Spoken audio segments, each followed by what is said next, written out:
Todos se lembram da versão hollywoodiana com Charlton Heston e sua majestosa barba branca. Many people think of the Ten Commandments as something out of a movie. E muitos sabem dos processos contra a exibição dos mandamentos.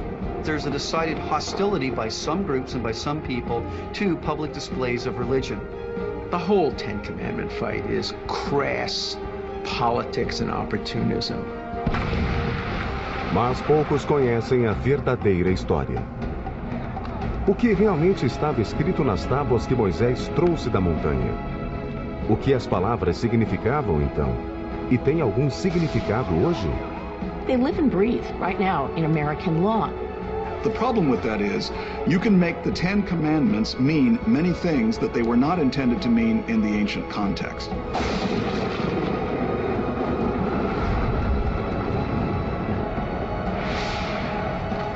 Os 10 Mandamentos, primeira parte.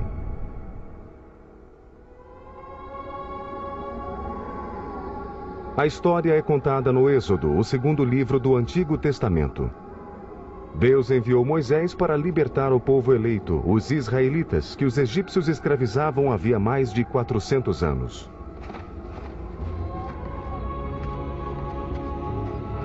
It's traditional now to suggest that the Pharaoh of the Exodus was Ramesses II. So that puts all of these events somewhere in about the 13th century. That is, between 13 and 1200 years before the time of Jesus. Depois de Deus enviar terríveis pragas contra o Egito, o faraó finalmente cedeu e libertou Israel. Mas a jornada no deserto foi quase intolerável. Apesar das providências divinas, os israelitas estavam insatisfeitos e sua fé na terra prometida vacilava. Os israelitas começaram a desobedecer a Deus e a brigar entre si. Por isso foram condenados a vagar pelo deserto por 40 anos. Mas no Monte Sinai, Deus lhes fez uma promessa.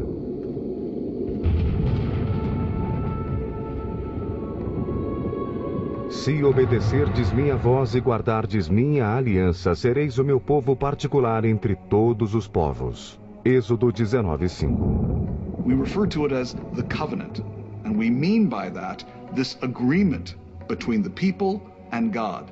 And this covenant relationship had mutual obligations on both parties. God committed God's self to very important elements of this covenant. I will get you out of slavery, and I will be your God. And the people's side of the covenant, their aspect that they must fulfill is, we must live a certain way. And that is where the laws of Moses are an essential part of the covenant.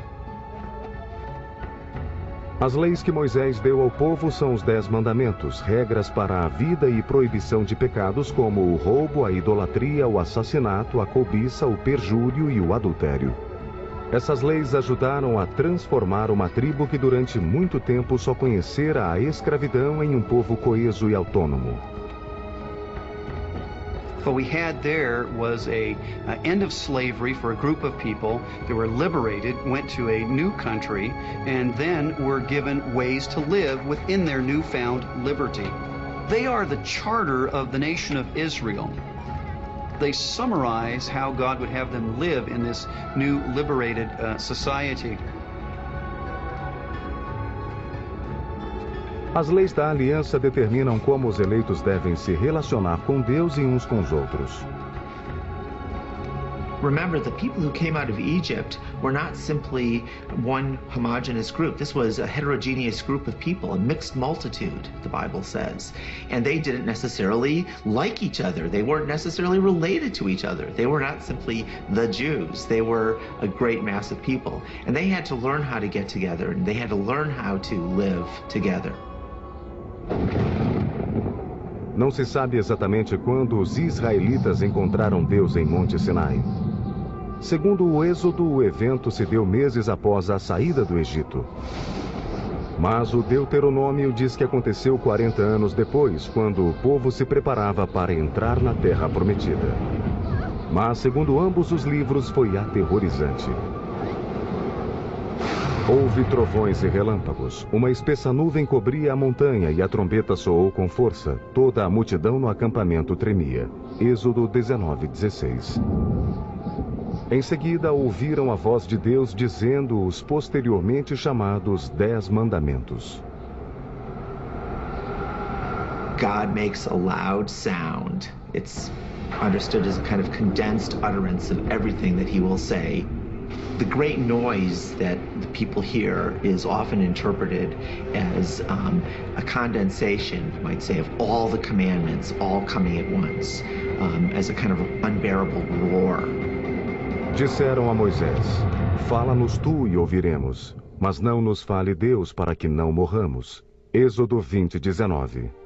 The idea was that the presence of God was so overwhelming that the people couldn't handle it.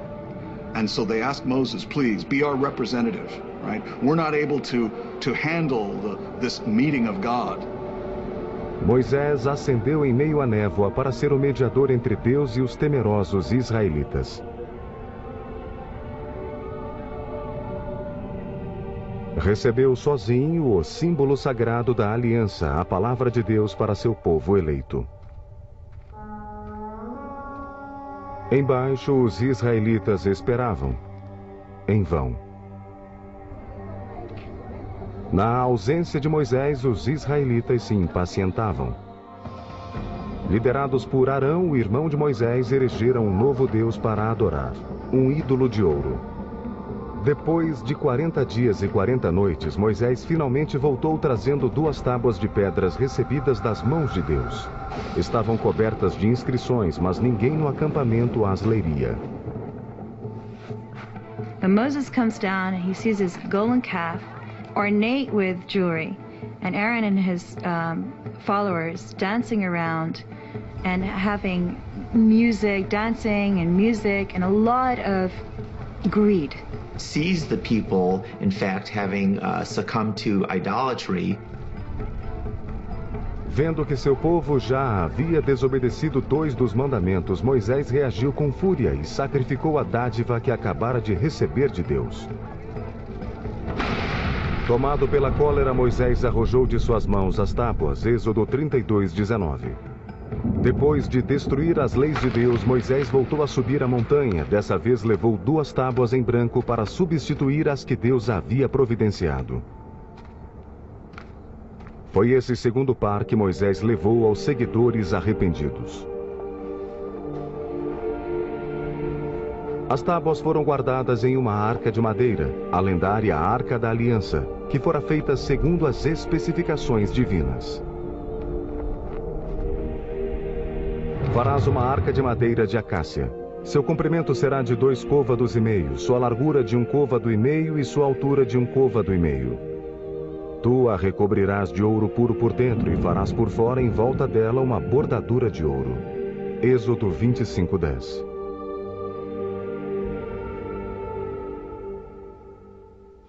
Em 930 a.C., a arca foi instalada no Templo de Jerusalém, erguido pelo rei Salomão.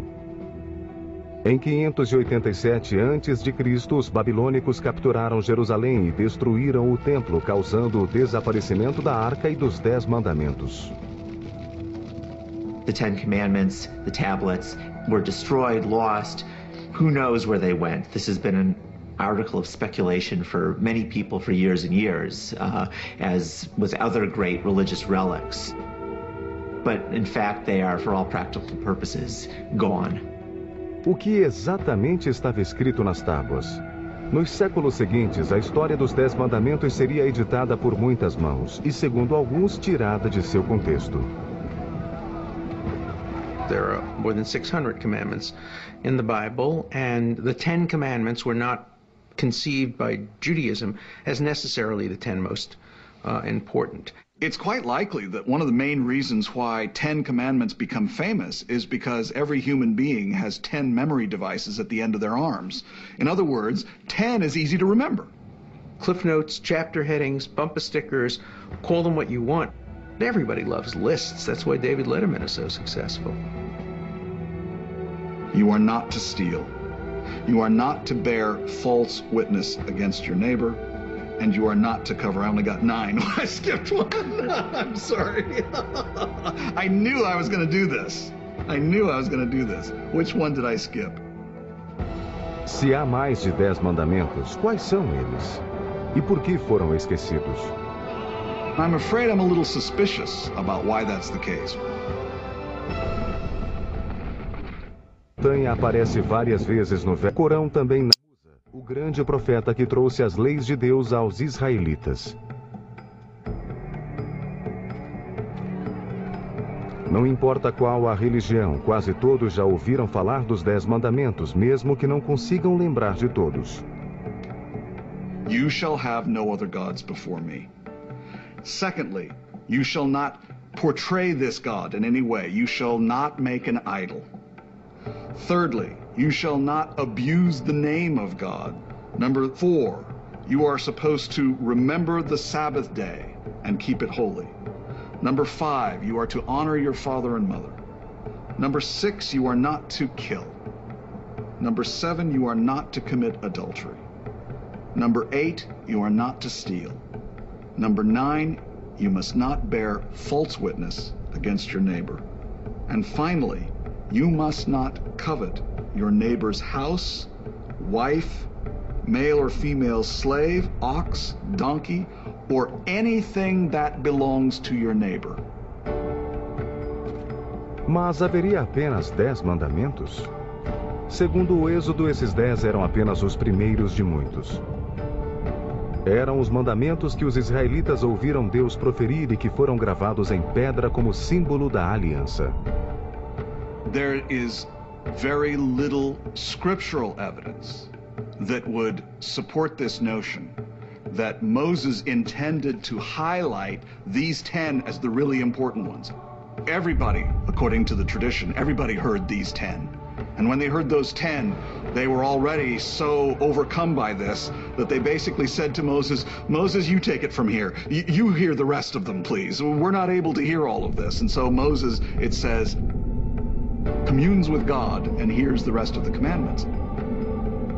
Esses outros mandamentos estão nos 5 primeiros livros do Velho Testamento e da Torá: Gênesis, Êxodo, Levítico, Números e Deuteronômio. The Ten Commandments are a summary of what's called the moral law of God, but it requires us to keep reading it to understand the implications of those Ten Commandments. Em 1134, um rabino e filósofo espanhol chamado Moisés Ben Maimon, ou Maimônides, debruçou-se sobre o Pentateuco e codificou todas as suas leis. Listou 613 ao todo. Mas poucas são tão famosas como as primeiras que Deus proferiu em voz alta. A razão, em parte, é que muitos dos mandamentos posteriores tratam de rituais antigos que se tornaram obsoletos. A maneira correta de realizar sacrifícios animais, coletar dízimos e preparar banquetes rituais. Mas entre eles há muitas leis que entraram no sistema legal americano. What's interesting about the Ten Commandments to me also, not only is it substantive law, but it's procedural law as well. And what we have in the laws of Moses is the idea that you can't self-incriminate. That's the Fifth Amendment in our own Constitution. Instead of self-incrimination, someone who charges you with an infraction or a crime must have witnesses. In the case of our Constitution, this is directly spelled out and is taken from the law of Moses. Várias dessas outras leis também se relacionam aos 10 mandamentos, como a inflexível proibição do assassinato.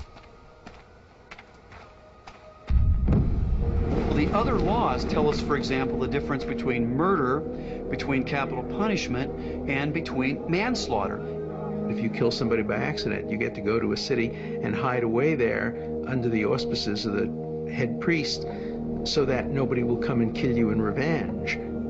According to the Mosaic law, any poor person who was hungry could wander into anyone's field and eat their fill. They did not have the right to put something in a container and take it away. That constituted stealing. But they had the right to eat. Por que essas ideias foram esquecidas? It's very clear that the Ten Commandments evolved toward being the 10 special laws, especially in Western Christian tradition. And I'm afraid I'm a little suspicious about why that's the case. If you're a leader, if you're a king, if you're a monarch, you like these laws. If other Mosaic laws would have been a lot more inconvenient, especially the laws that talk about the rights of the poor and the oppressed. These same people would no more live by the rest of the Mosaic law than the man in the moon. Mas mesmo os que priorizam os 10 mandamentos não veem neles o mesmo conteúdo. The Ten Commandments come to us in 2 slightly different versions. The older version is the one in Exodus. The revised version is a part of the general revision of the law that we call the Book of Deuteronomy. You think of the Ten Commandments as a set of rules that will unite us. But we have different versions in the Bible, so already there we have built-in conflict. Os judeus e os cristãos editaram os mandamentos de modo diferente e usam traduções contrastantes de certas palavras.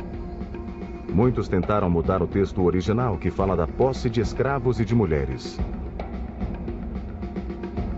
And there are those who simply try to reinterpret it. Oh, that's not what it really means. Slave didn't mean slave. It really meant just somebody who works for you. Mas, apesar das variáveis, toda a versão dos 10 mandamentos começa do mesmo modo, com uma proibição básica e imutável. Não terás outro Deus além de mim. There were, in fact, many other gods that the peoples worshipped and believed in all around the Hebrews and all amongst the Hebrews. For example, among the Hebrews were people known as Canaanites. In fact, many biblical scholars believe that the Hebrews were Canaanites who simply converted away from the old Canaanite religion towards the religion of Moses, the religion of the Bible. Os cananeus, como muitas sociedades que floresceram nos séculos anteriores à época de Moisés, praticavam uma forma de culto à fertilidade. The one that we hear the most about in the Bible is the god known as Baal. And Baal was the god of the storm, the god of the rain, and therefore the god of fertility. The fertility of your fields, the fertility of your animals, and the fertility of your wives. Os cultos à fertilidade, como o dos cananeus e dos babilônicos, tinham certos rituais sexuais, como o uso de prostitutas nos templos. Ritual prostitution was very common and in fact understood as a cultural form of hospitality. Often strangers would be welcomed by offering them cultic prostitutes as part of what it would mean to enter into the society, is to partake of the women of the society. Esse costume não podia agradar ao Deus de Moisés, já que 58 dos 613 mandamentos são proibições sexuais. Tipos errados de sexo nos momentos errados ou com pessoas erradas. Quando o Êxodo lista os 10 mandamentos pela segunda vez, a ideia de tentação sexual se torna mais explícita. Guarda-te de alianças com os habitantes do país quando se prostituírem a seus deuses e poderiam arrastar a isso também teus filhos. Êxodo 34, 14 e 16. Com o passar do tempo, Baal, Osíris e outros deuses do mundo antigo desapareceram. A ideia de um único Deus foi abraçada por muitas culturas, ainda que sob nomes diferentes. Alá, Jeová, Deus Todo-Poderoso. Na Idade Média, as grandes religiões não se preocupavam mais em cultuar outros deuses, mas com o modo certo de adorar o único Deus verdadeiro. No centro da disputa estava o segundo e mais controvertido dos 10 mandamentos, uma proibição que abalou o mundo e uma das principais religiões ocidentais.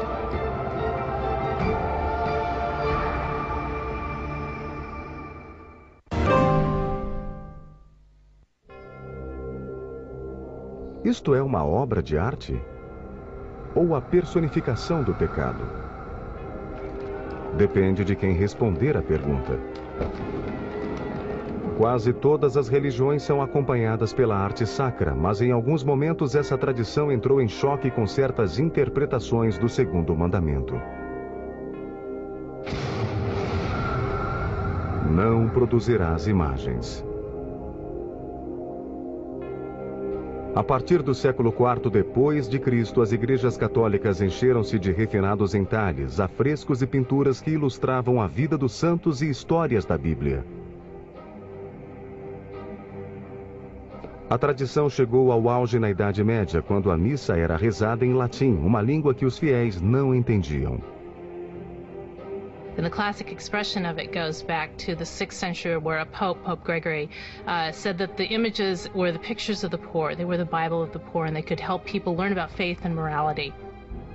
There would also obviously be crucifixes with the crucified Christ prominently on them. And these would be gilded, painted, very colorful, and were treated by the church as books for the unlearned. Mas essa arte desobedecia às antigas convenções em torno do culto a um único Deus. Na tradição hebraica, a proibição de imagens equivale a proibir a arte sacra. Não farás para ti escultura nem figura alguma do que está em cima nos céus ou embaixo sobre a terra ou nas águas debaixo da terra.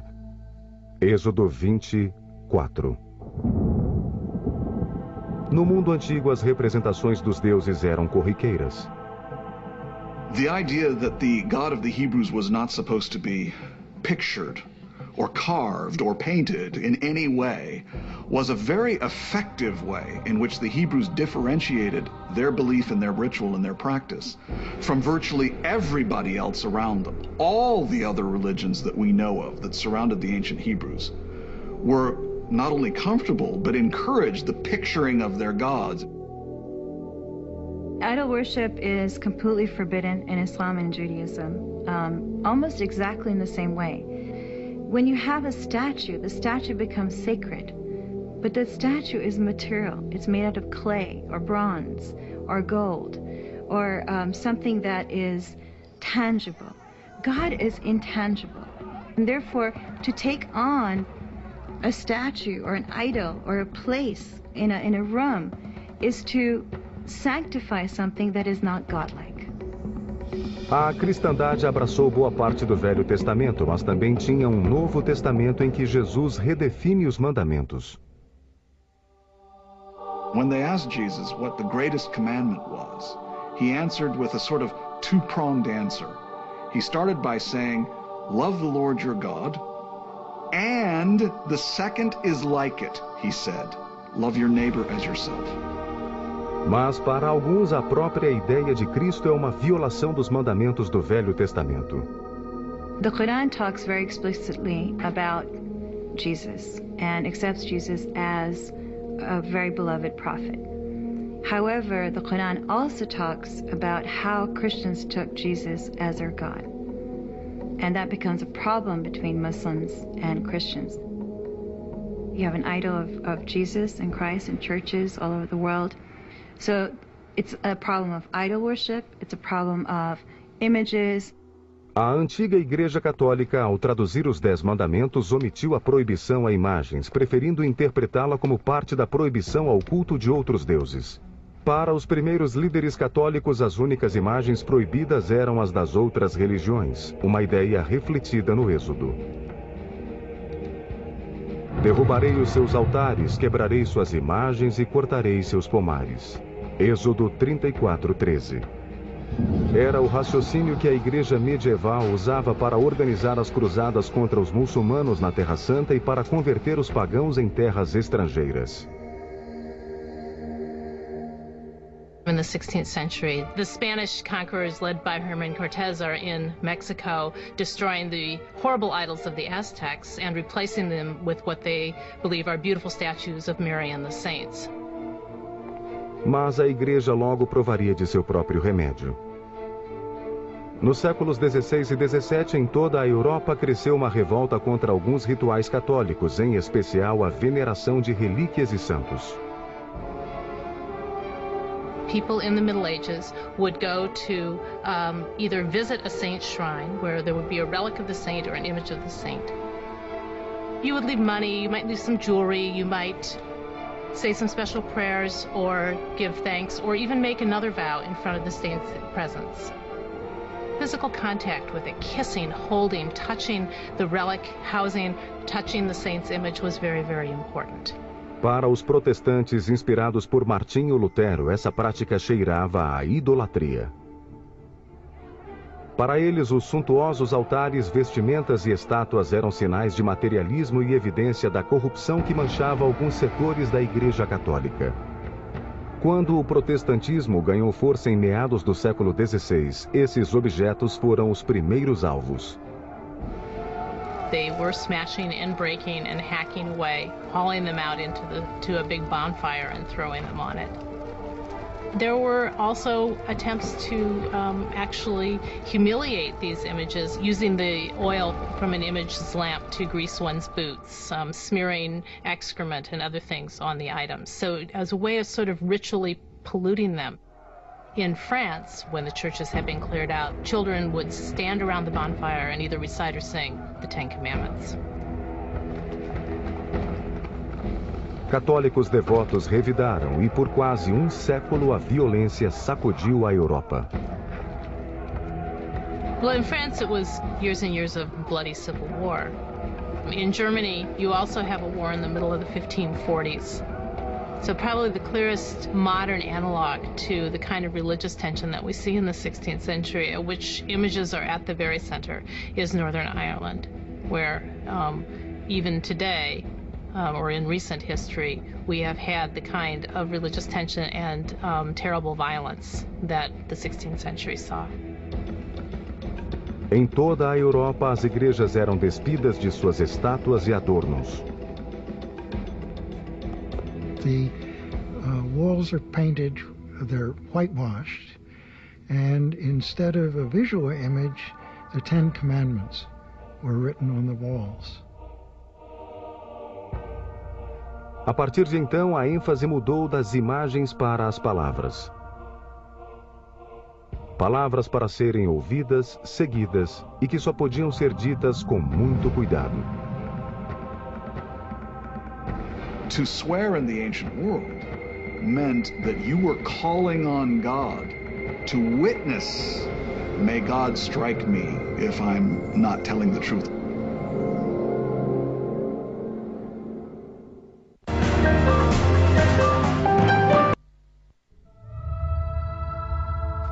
Blasfemar, praguejar, tomar o nome de Deus em vão.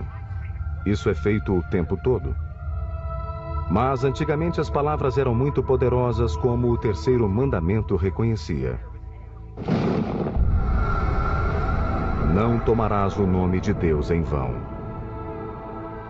Na tradição hebraica, os 10 mandamentos não são apenas leis, são 10 palavras, 10 elocuções, e daí vem o nome grego dos mandamentos, o Decálogo.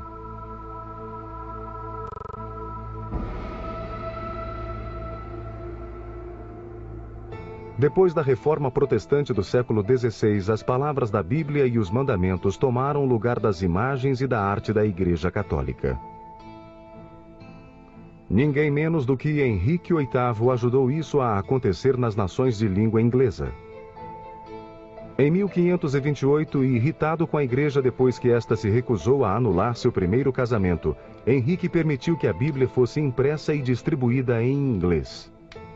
The translation of the Bible, making the Bible in print available to lay Christians, may have been the most revolutionary act religiously of Henry VIII's reign. Durante séculos, a Igreja Católica foi a grande detentora da Bíblia. As missas eram em latim e a interpretação das Escrituras era reservada ao clero. The problem with a Bible in English was that it means that the reader becomes the interpreter. And the late medieval church in England feared that. A Igreja Católica acreditava que as palavras da Bíblia eram uma fonte de poder que seria usado para o bem ou para o mal. Essa crença remonta à época de Moisés, quando as palavras eram mais do que palavras. Juramentos eram finais, maldições eram fatais e nomes, em especial o de Deus, eram poderosos e perigosos. We have all kinds of magical texts, for example, where people were invoking names of various gods because they believed that using the name of God had actual magical powers. Well, this notion of being able to control someone by using names, or perhaps even to invoke gods by using their names, that's very much prohibited in Hebrew mindset. One of the things about not using the name of God in that way is to understand, let's make sure you get this straight.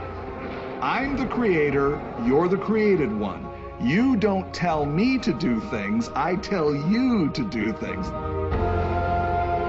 Os antigos egípcios acreditavam que os nomes tinham um poder místico. Se alguém escrevesse e destruísse o nome de um inimigo, este podia morrer. Names are very important. When kings were conquered by superior conquerors, oftentimes the powerful king would rename the conquered king, basically by saying, I have power over you, and in order to symbolize that, I am changing your name. To take God's name in vain is to basically understand that you again, possess God. And to possess God in any way is again forbidden in Islam. If you possess God in language, then it is completely forbidden. Invoking the name of God must never be understood to mean I have power over you. Never. Os antigos lidavam com o nome de Deus como se fosse uma arma carregada, com cuidado e respeito pelo seu poder de fogo. And in some religious traditions, in very Orthodox Jewish traditions, for example, you're not supposed to pronounce what the Hebrew letters actually spell out as the name for God. You're supposed to use a different word in place of that. Quem rezava a Deus para esmagar os inimigos jogava uma perigosa maldição sobre eles. E se usasse o nome de Deus em um juramento, corria um sério risco. To swear in the ancient world meant that you were calling on God to witness, may God strike me if I'm not telling the truth. It means that you do not say before God, yes, I'm going to do what I promised to do, and then not do it. It doesn't just mean, like moderns think, to use bad language. A antiga tradição de usar o nome de Deus para selar uma promessa foi retomada pelos colonos puritanos no século XVII. According to the Puritans, an oath is a solemn vow that's given to a man, but witnessed by God himself. And the idea of an oath is that you agree to tell the truth, and in the event that you do not tell the truth, that the God who witnessed your oath would bring repercussions upon you for not telling the truth, the whole truth, and nothing but the truth. Essa ideia ainda está presente nos tribunais de hoje. As testemunhas têm a opção de fazer um juramento secular, mas a maioria jura dizer a verdade diante de Deus. Mas como a ideia de tomar o nome de Deus em vão acabou significando usar linguagem ofensiva? A culpa pode ser de Henrique VIII e das reformas do século XVI. Com as palavras de Deus em inglês e outras línguas vernáculas, seu sentido e contexto foram mudando. No original latino, o que acontecesse fora do ambiente religioso era profano ou literalmente fora do templo. A palavra apenas diferenciava elementos religiosos dos seculares, o sagrado e o profano.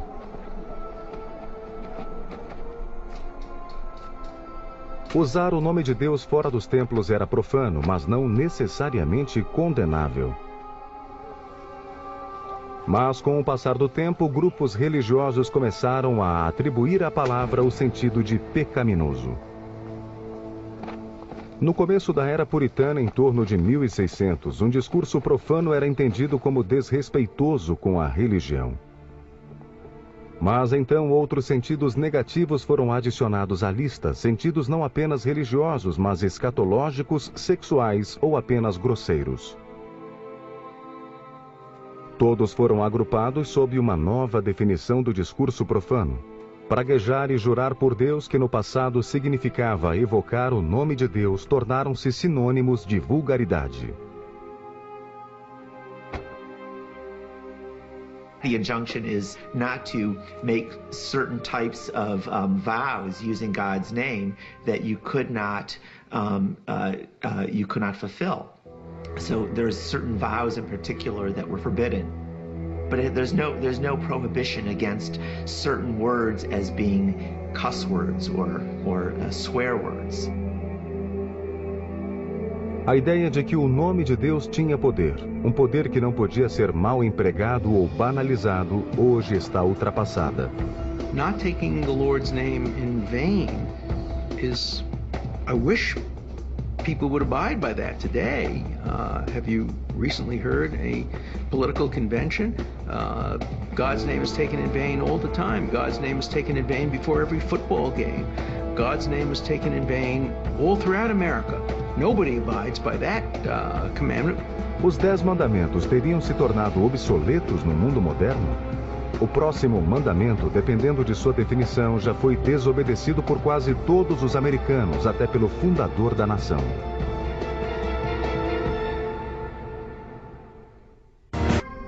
O Sabá. Nos tempos de Moisés era a ideia mais original dos mandamentos. Todas as culturas antigas, os egípcios, os babilônicos, os hititas, proibiam o roubo, o assassinato, o adultério, e todas tinham dias santos e práticas religiosas. Mas nenhuma reservava um dia inteiro para o descanso e a meditação. Foram os israelitas que fizeram do sábado, o 7º dia em que Deus descansara depois da criação do mundo, seu dia santo, como instruía o 4º mandamento. Lembra-te de santificar o dia de sábado. According to the creation story, even God observes the Sabbath. No Êxodo, Deus instrui seu povo a lembrar do sábado como símbolo da criação e integrá-lo aos 10 mandamentos. Mas no Deuteronômio, o povo deve obedecer e não apenas lembrar do sábado, e por uma razão diferente. Lembrai de que fostes escravos no Egito, de onde a mão forte do Senhor vos tirou. Deuteronômio 5:15. Once a week you are not to be a slave to your work, a slave to anyone else. Once a week you remember that God has liberated you, that God has freed you. O mandamento determina que ninguém pode trabalhar no sábado, nem os animais. Nas antigas sociedades agrícolas, descanso para os homens, os animais e a terra fazia sentido. Mas a definição de trabalho em uma época em que tudo, da preparação da comida à obtenção da água, exigia muito esforço, logo se tornou um impasse. Na época de Jesus, a lista do que não se podia fazer no sábado havia se multiplicado. As ações proibidas eram 39, incluindo fazer certos tipos de nós, escrever 2 ou mais letras do alfabeto ou mesmo tomar remédio na véspera, pois podia fazer efeito no dia santo. Colher mais de uma espiga de milho era trabalho, assim como debulhá-las. Carregar um objeto do tamanho de um figo era levar um fardo, todos atos proibidos no sabá. Até Jesus se desentendeu com os fariseus, uma rígida seita judaica, por curar um cego no sabá. Diziam alguns dos fariseus: este homem não é o enviado de Deus, pois não guarda o sábado. Como pode um pecador fazer tais prodígios? João 9,16. Os antigos cristãos, sob o imperador romano Constantino no ano 321, mudaram o dia do descanso do sábado para o domingo e lhe deram um novo sentido. Agora marcava o dia em que Jesus teria se erguido dos mortos.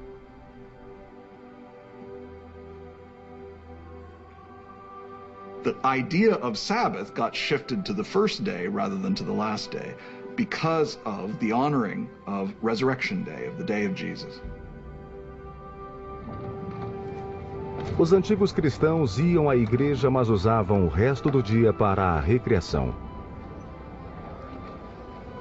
Mas no final do século XVI, os puritanos na Inglaterra e nas colônias americanas mostraram guardar o sabá com o fervor dos fariseus.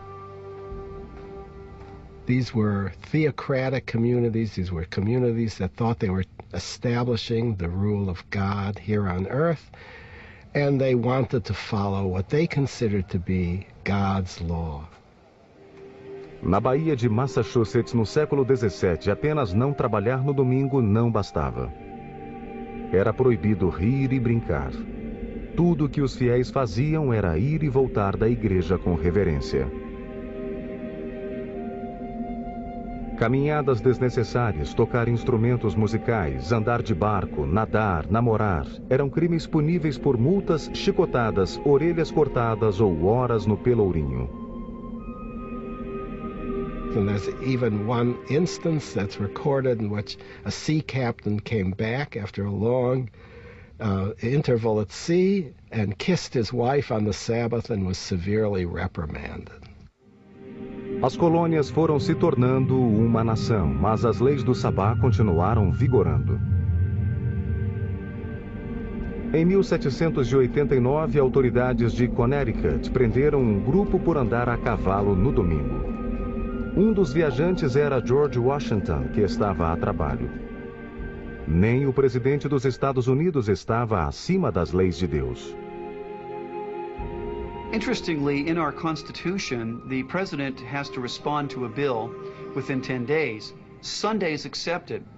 This Sunday exceptions clause remains in the Constitution and operates today.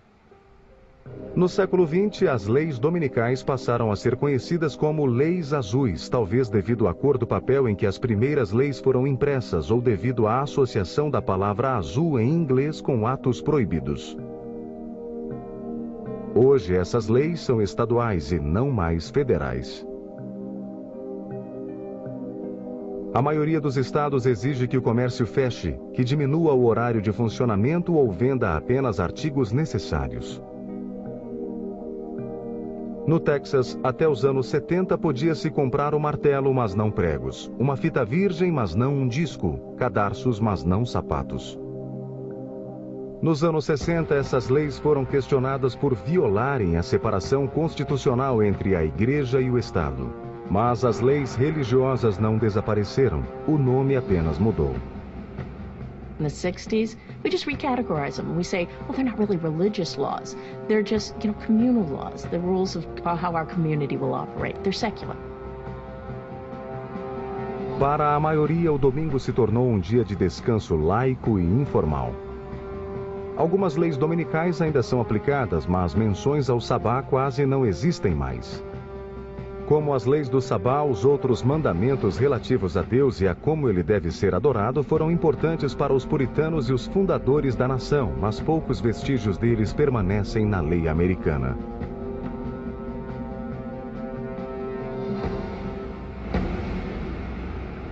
The Ten Commandments clearly are a precursor to all Western law, including American law. They are not American law. We don't have laws today prohibiting several of the things that are in the Ten Commandments. Mas e quanto aos outros mandamentos? Os que tratam da relação do homem para com o próximo. If you look at the overall breakdown of the Ten Commandments, the first few really deal with people's relationship with God. And that's a totally separate matter. Na segunda parte de Os 10 Mandamentos, examinaremos esses pecados mais mundanos que são punidos não só por Deus, mas pelo homem. Bearing false witness, falsely accusing somebody of a crime, murder and killing, sodomy, adultery, fornication. Most of them, however, deal with our relationships with each other and what tends to get us into trouble.